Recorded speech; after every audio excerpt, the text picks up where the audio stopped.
Hello everyone and welcome to my channel. My name is Amanda and in today's video we're going to be doing a Sims 4 speed build, but this one I'm going to start off as a build challenge.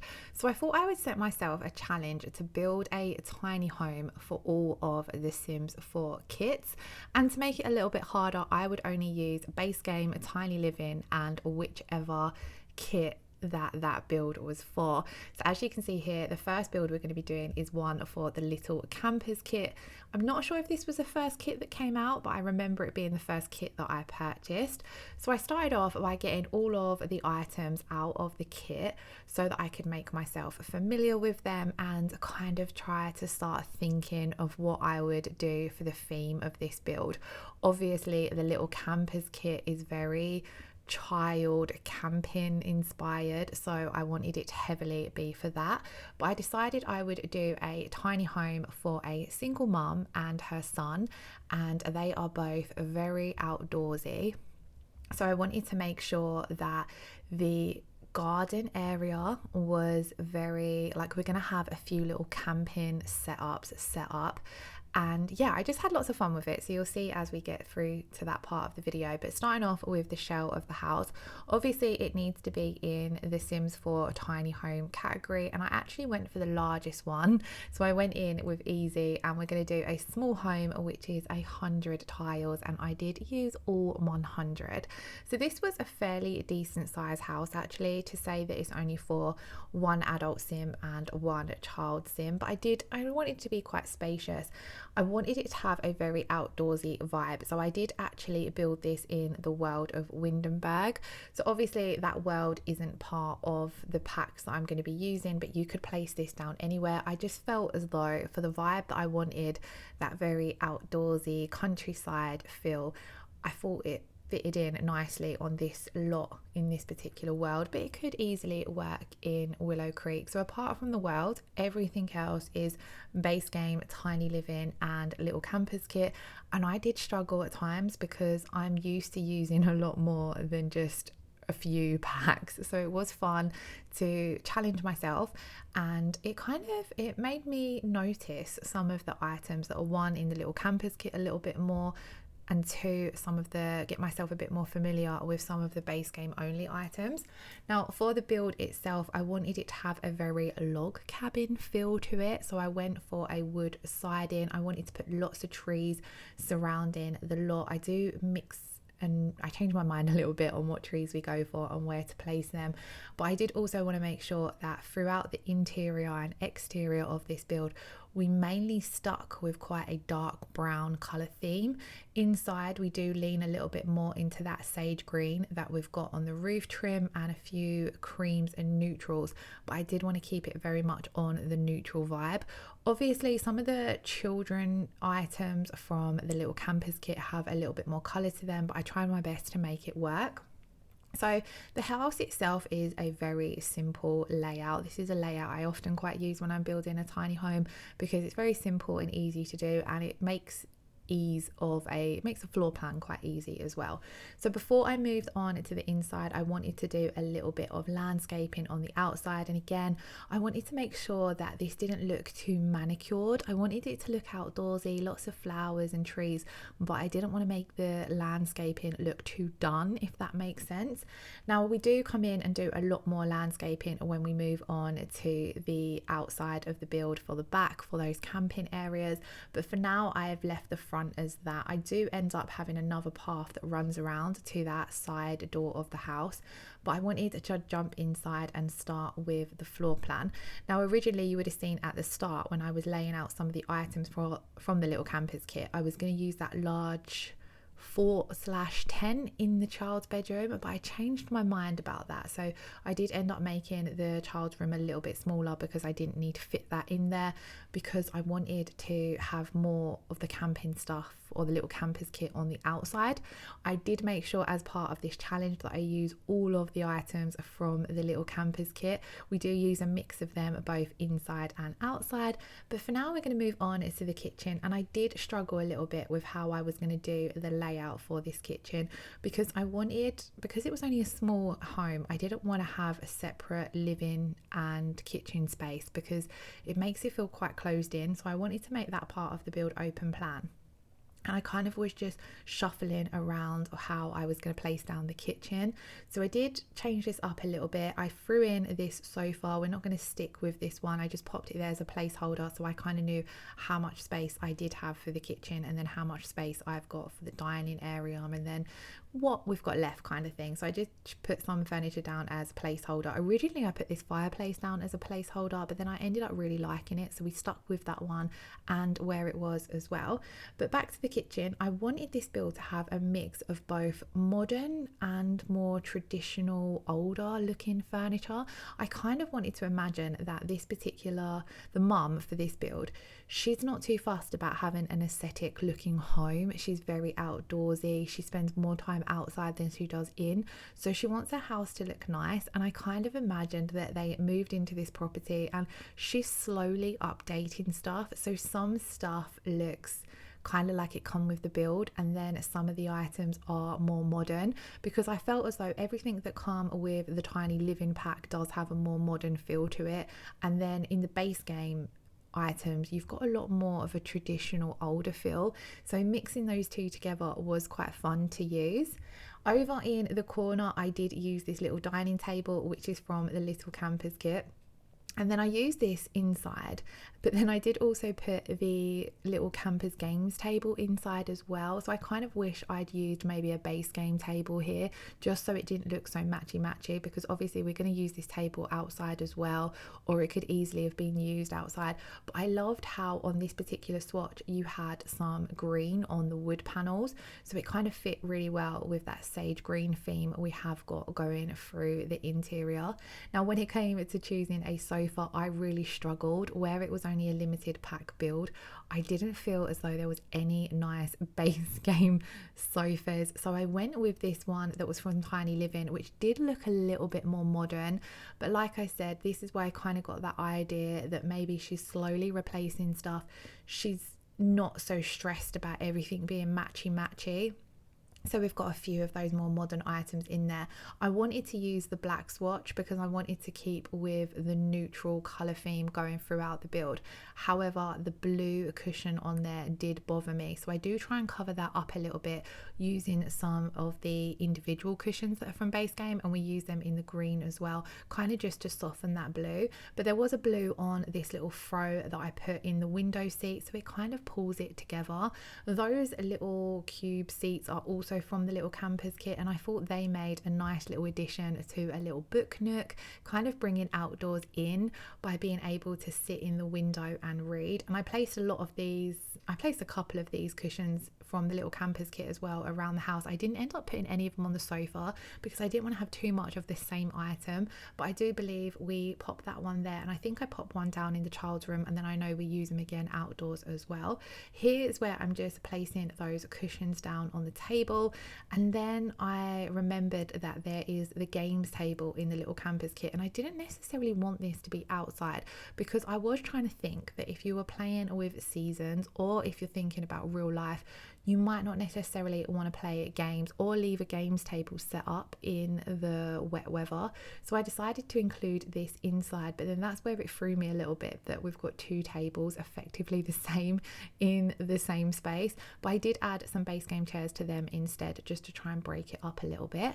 We're then going to move on to the child's room. Now I pictured this little boy being, say, 6 or 7. I know we don't really necessarily have ages in The Sims, but I pictured him being around 6 or 7, so he really loves playing with his toys, and he's a lot like his mum. He really loves outdoors and imaginative play and things like that, so I wanted to bring those vibes into the room. So again, I kept with lots of browns. I added in a bit more blue into this room though, because I feel as though if you're a parent, a lot of the house will have your style, but then it's still nice to give your child their style room. So I wanted to add a little bit more blue in here rather than sticking with that sage green that we've got throughout the house. And then these base game curtains worked perfectly for it. They've got the outdoorsy vibe with the sky and the clouds, and then the blue ties in really nicely with this play mat, or I think it's a play mat, this mat from the little campers kit.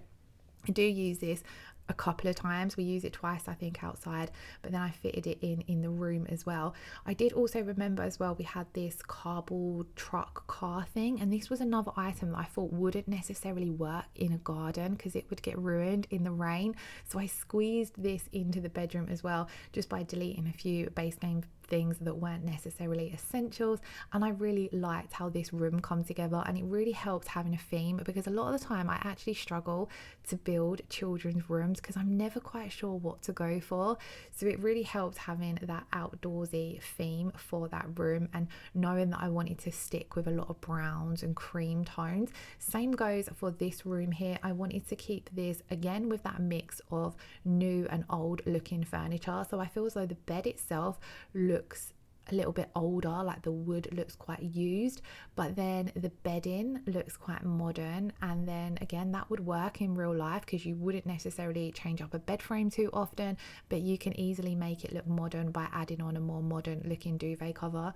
The tiny living chest of drawers also added in a nice modern feel, and then the same with some of the decorations. I tried to keep them as a mix of modern and more older looking furniture styles.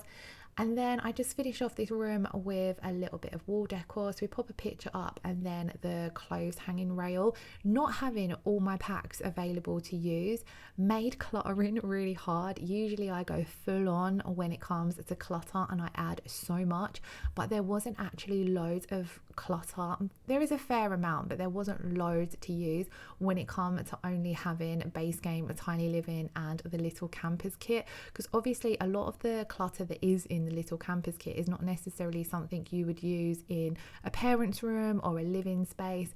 So when it comes to cluttering the parent's room and probably a lot of the living space, the kitchen especially, the clutter ended up being quite minimal, which is different for me. So it was nice to do something a little bit different, and I already have another couple of builds planned for this challenge. So I'm going to go through, check what kits I've got and what ones I'm missing, and I'm going to try and do them in order of when the kits came out. But I do need to check which one came out first, because like I said, I know I bought the little campers kit first, but I'm not sure if this was the first kit that was released from The Sims 4. I just remember seeing it when I first come back to playing the game and actually thought that kits were quite a good idea. I know that there's a bit of a mixed opinion on that in the Sims community. Some people feel as though they're not good value for money, but I do like how the fact that you can just buy a mini bundle of items and you can really tailor the game to yourself, especially if you're not someone who wants to buy every pack or has the storage space on your computer to buy a lot of packs. Or maybe if you're a console player and you've not got access to CC, I think they're a great way to add new items to the game if you're on a budget as well. So now we've finished the interior of the house, I'm going to move on to the exterior, and this is where I knew I was going to use a lot of this kit. So I pulled out all the items from the little campers kit that I hadn't used inside, so that I could make sure that I did fit them all in the outdoor space. Lastly, I did jump in and add the pop-up book into the child's bedroom, because again, I felt as though this was an item you might not necessarily leave in your garden. And then I come in and start building up these little camping outdoorsy sections in the garden. So I popped this projector down and added a bit of a roof line to give it a bit of protection, and then I added in a few more of these larger trees, and I wanted these, so some of them were in the garden, the fenced off side of the garden, and some were outside to give it that really woodsy vibe. I did decide to section off the garden with a fence, just because I imagined if you're living in a property with a child, you wouldn't want your child to be able to run off your property line. So just coming in and adding that small fencing didn't make it feel too separated from that countryside background that you've got, but it made it feel like a more private, secure garden. So then we come in, we add in the fire pit, some of the camping chairs, the camping table. I added in that little s'mores kit, because I'd imagine that this would be such a nice space to sit in, to sit and watch a film with the fire and some s'mores and marshmallows. This would be my kind of vibe for a summer's evening. I remember last summer in the school holidays, myself and my children, we put the TV in the back garden and we roasted marshmallows while watching the kids film Lyle Crocodile, and we did so many things in the school holidays, but that thing stuck out the most, especially to my youngest daughter. She was so excited to tell everyone that we put the TV in the garden, and it was just really fun. We did it as the sun was setting on a hot evening, so I I would love to be able to have a space like this in my own garden.